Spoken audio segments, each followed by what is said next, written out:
Assalamualaikum warahmatullahi wabarakatuh. Salam sejahtera untuk kita semua. Berjumpa lagi dengan Desa Banget. Pada topik pembahasan kali ini kita akan mempertajam dan mengulas pada pasal 23 dan seterusnya yang mengatur terkait dengan apa saja persyaratan penyaluran dana desa untuk tahun anggaran 2023. Setelah sebelumnya kita membahas panjang lebar terkait dengan penggunaan dana desa versi PMK 201 tahun 2022 tentang pengelolaan dana desa. Pada pasal 23 ini mengatur beberapa hal yang menjadi persyaratan kepala desa yang disampaikan kepada pemerintah daerah kabupaten melalui bupati atau wali kota.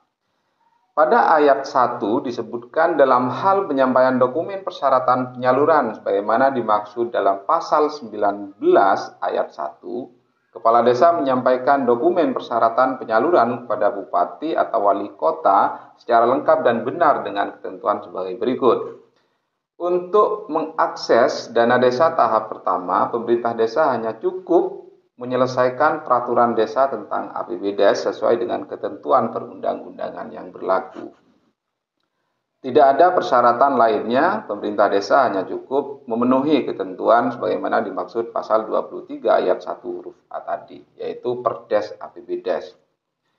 Huruf B yaitu merupakan persyaratan penyaluran dana desa tahap kedua yang persyaratannya antara lain yang pertama yaitu laporan realisasi penyerapan dan capaian keluaran dana desa tahun anggaran 2022.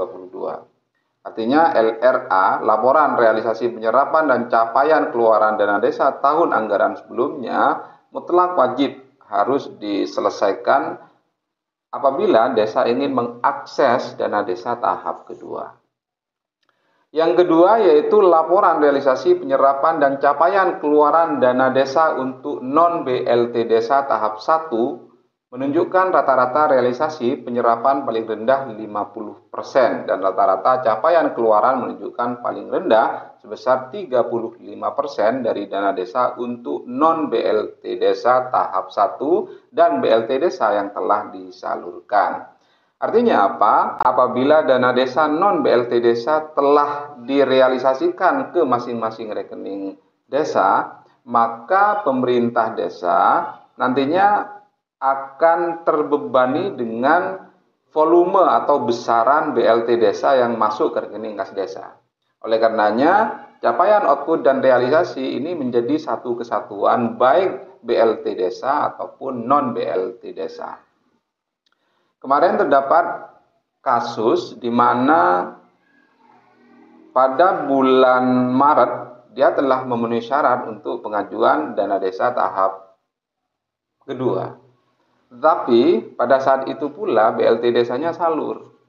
Dan pada saat yang bersamaan pemerintah desa yang mengajukan proses penyaluran dana desa tersebut sudah tidak mencapai 50% untuk capaian realisasinya. Karena rekening kas desa pada saat itu direalisasikan dari rekening kas umum negara melalui RKUD dana desa untuk BLT desa.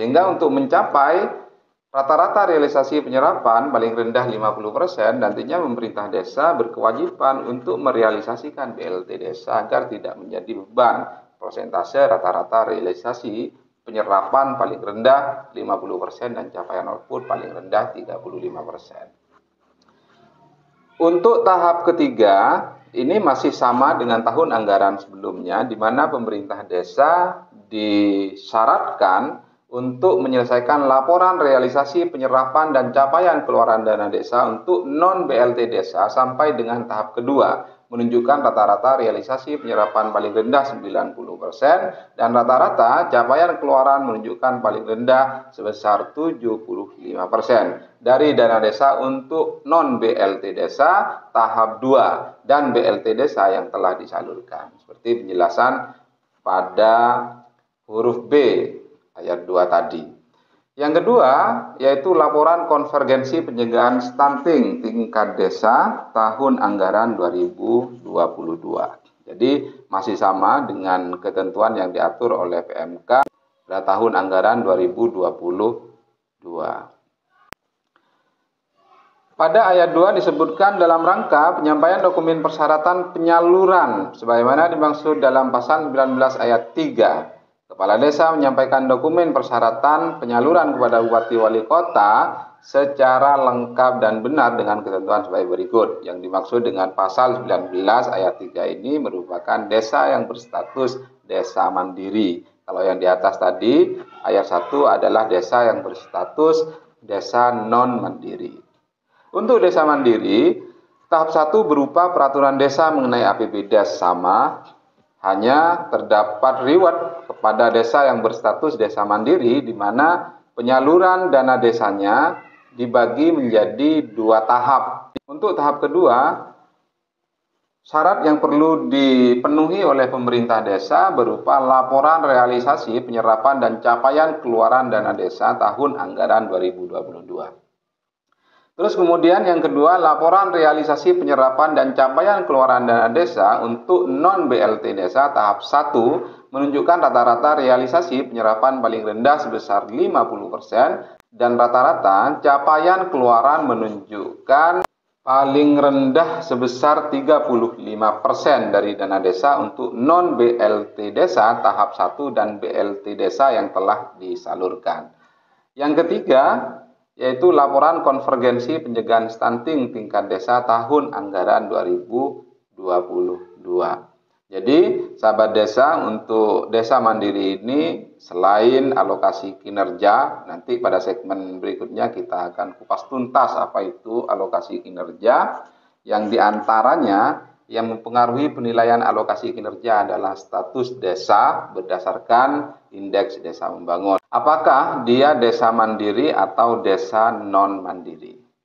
Jadi ini merupakan reward bagi pemerintah desa yang status desanya berdasarkan indeks desa membangun berstatus desa mandiri, sehingga penyalurannya hanya dibagi menjadi 2 tahap saja. Ayat 3, desa yang melaksanakan BLT desa tahun anggaran 2022 selama 12 bulan, selain persyaratan penyaluran sebagaimana dimaksud pada ayat 1 huruf B dan ayat 2 huruf B, ditambahkan data realisasi pembayaran BLT desa bulan ke-1 sampai dengan bulan ke-12. Capaian keluaran sebagaimana dimaksud pada ayat 1 huruf B angka 2 huruf C angka 1 serta ayat 2 huruf B angka 2 dihitung berdasarkan rata-rata persentase pencapaian keluaran dari seluruh kegiatan setiap desa. Terus kemudian pada ayat 5 laporan realisasi penyerapan dan capaian keluaran sebagaimana dimaksud pada ayat 1 huruf B angka 2 huruf C angka 1 serta ayat 2 huruf B angka 2 dilakukan sesuai dengan tabel referensi data bidang.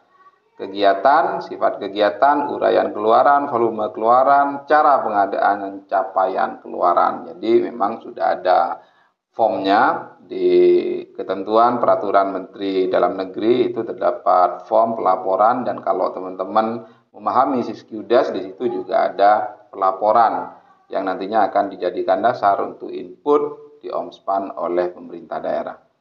Dalam hal tabel referensi sebagaimana dimaksud pada ayat 5 belum memenuhi kebutuhan input data, Kepala Desa menyampaikan permintaan perubahan tabel referensi kepada Bupati atau Wali Kota untuk dilakukan pemutakhiran. Oke. Perubahan referensi sebagaimana dimaksud pada ayat 6 mengacu pada ketentuan yang ditetapkan oleh Kementerian Dalam Negeri. Pada pasal 24, sahabat desa banget yang berbahagia, ini mengulas terkait dengan persyaratan penyaluran dana desa untuk BLT desa. Apa saja yang perlu dipersiapkan oleh pemerintah desa?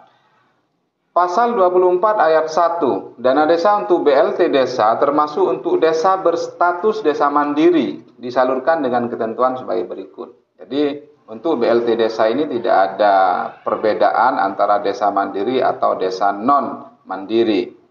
Dana desa untuk BLT desa termasuk untuk desa berstatus desa mandiri disalurkan dengan ketentuan sebagai berikut. Huruf A, penyaluran dana desa untuk BLT desa bulan ke-1 sampai dengan bulan ke-3 dilaksanakan setelah Kepala Desa menyampaikan peraturan desa mengenai APBDes Yang kedua, peraturan kepala desa atau keputusan kepala desa mengenai penetapan keluarga penerima manfaat BLT desa. Kemarin sudah kita ulas apakah kita menggunakan Perkades atau kita menggunakan keputusan kepala desa untuk menetapkan keluarga penerima manfaat BLT desa.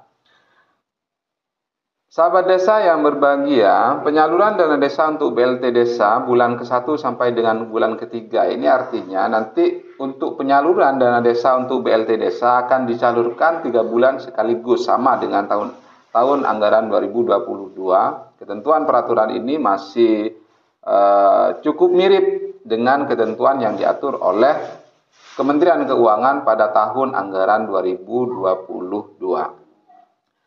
Kepada Bupati atau Wali Kota paling lambat 5 Mei 2023. Artinya pemerintah desa diberi waktu sampai dengan tanggal 5 Mei tahun 2023 untuk menyalurkan untuk memenuhi 2 persyaratan yang diatur melalui pasal 24 ayat 1 ini, yaitu Perdes dan Perkades.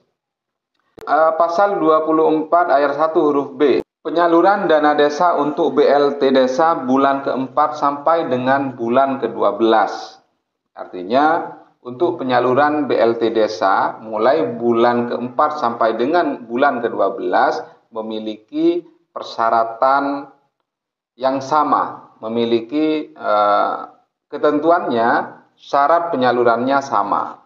Apa saja? Yang pertama, penyaluran dana desa untuk BLT desa bulan ke-4 sampai dengan bulan ke-6 dilaksanakan setelah kepala desa menyampaikan jumlah realisasi keluarga penerima manfaat yang telah menerima pembayaran BLT desa bulan ke-1 sampai dengan bulan ke-3. Artinya syarat yang harus diberikan kepada bupati jika kita ingin mengakses BLT desa triwulan kedua, yaitu bulan ke-4 sampai dengan bulan ke-6, maka kita harus melaporkan bahwa BLT desa triwulan pertama telah disampaikan kepada keluarga penerima manfaat. Penyaluran dana desa untuk BLT desa bulan ke-7 sampai dengan bulan ke-9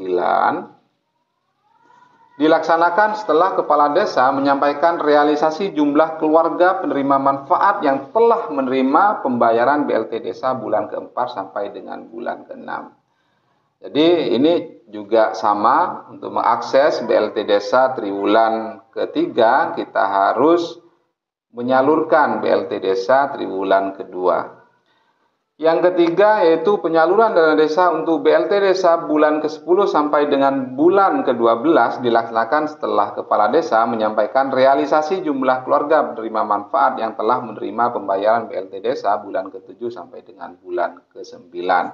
Jadi prinsipnya sama, kita untuk mengakses dana desa bulan ke-4 sampai dengan bulan ke-12 harus ada laporan realisasi BLT desa yang dilaksanakan oleh pemerintah desa pada KPM untuk triwulan pertama, triwulan kedua, sampai dengan triwulan keempat. Pada ayat 2 disebutkan bahwa kepala desa harus menyampaikan data realisasi jumlah KPM yang telah menerima pembayaran BLT desa bulan ke-10 sampai dengan bulan ke-12 kepada bupati atau wali kota paling lambat tanggal 15 Desember 2023. Dalam hal tanggal 15 Desember bertepatan dengan hari libur atau hari yang diliburkan, batas waktu penyampaian data realisasi jumlah keluarga penerima manfaat sebagaimana dimaksud pada ayat 2 pada hari kerja berikutnya. Katakanlah misalnya tanggal 15 Desember jatuh pada hari Senin dan kebetulan pada hari Senin itu merupakan hari besar yang harus diliburkan, maka paling lambat yaitu pada tanggal 16 Desember. Ayat 4 menyebutkan kepala desa bertanggung jawab atas kebenaran data realisasi jumlah keluarga penerima manfaat yang menerima pembayaran BLT desa sebagaimana dimaksud pada ayat 1 dan ayat 2. Karena memang inilah yang menjadi persyaratan penyaluran BLT desa untuk triwulan kedua sampai dengan triwulan keempat. Pasal 25, pemerintah daerah kabupaten kota tidak diperbolehkan untuk menambah persyaratan penyaluran dana desa sebagaimana dimaksud dalam pasal 19 dan pasal 20. Artinya pemerintah kabupaten dilarang oleh PMK 201 ini untuk menambah ketentuan persyaratan penyaluran dana desa dari RKUN ke RKD melalui RKUD. Pada pasal 26, dalam hal bupati tidak menyampaikan dokumen persyaratan penyaluran dana desa untuk non-BLT desa sebagaimana dimaksud dalam pasal 19 ayat 1 dan ayat 3. Poin B, dokumen persyaratan penyaluran dana desa untuk BLT desa sebagaimana dimaksud pasal 20. Artinya bupati tidak menyampaikan dokumen persyaratan penyaluran dana desa, baik reguler ataupun untuk BLT desa, sampai dengan batas akhir penyampaian dokumen persyaratan penyaluran dana desa termasuk BLT desa, dana desa tidak disalurkan dan menjadi sisa dana di RKUN. Pada ketentuan pasal 26 ayat 1 ini sangat tegas, di mana apabila bupati tidak menyampaikan data persyaratan penyaluran DD, baik itu BLT ataupun non-BLT, maka dana desa tersebut tidak akan disalurkan dan menjadi sisa dana di RKUN. Sisa dana desa di RKUN sebagaimana dimaksud pada ayat 1 tidak dapat disalurkan kembali pada tahun anggaran berikutnya atau hangus. Jadi pasal 26 ini sangat jelas. Saya kira demikian sahabat desa banget yang berbahagia. Semoga bermanfaat. Akhirul kalam. Wassalamualaikum warahmatullahi wabarakatuh.